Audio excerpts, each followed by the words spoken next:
Satanás. Provavelmente a figura mais infame da história, não é mesmo? Hoje, a gente vai mergulhar no que seria a biografia não autorizada dele.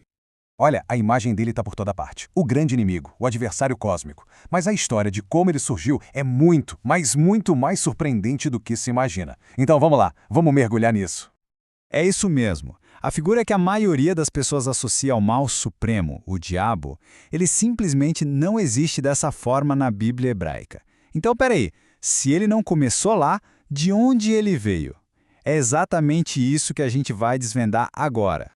Para a gente entender essa figura que conhecemos hoje, primeiro a gente precisa, desmontar o arquétipo. Isso quer dizer voltar lá no comecinho, bem antes de chifre, de tridente, para encontrar as peças que deram origem a essa lenda toda.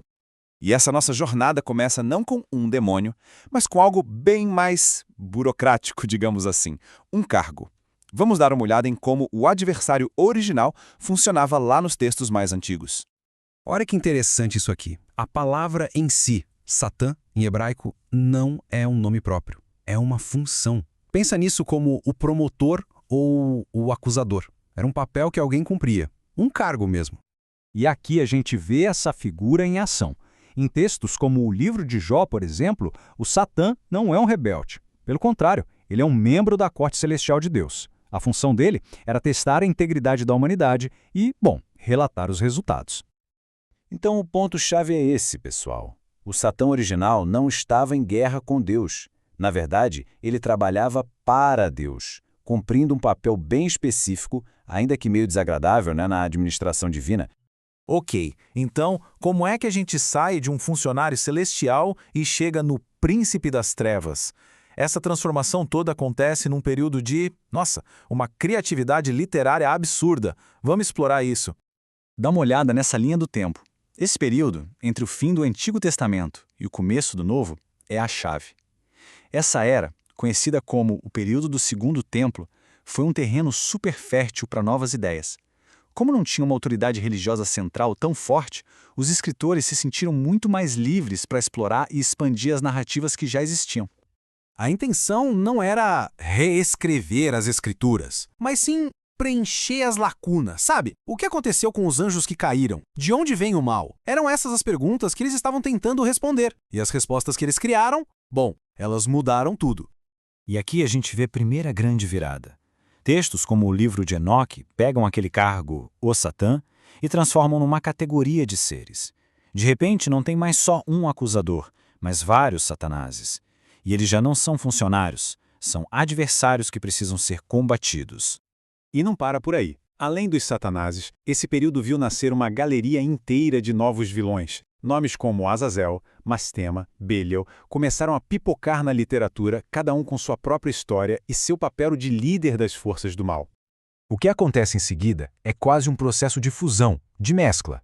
Essas figuras diferentes do mal começam a se misturar, uma pegando características da outra. Vamos ver como esse quebra-cabeça se encaixa.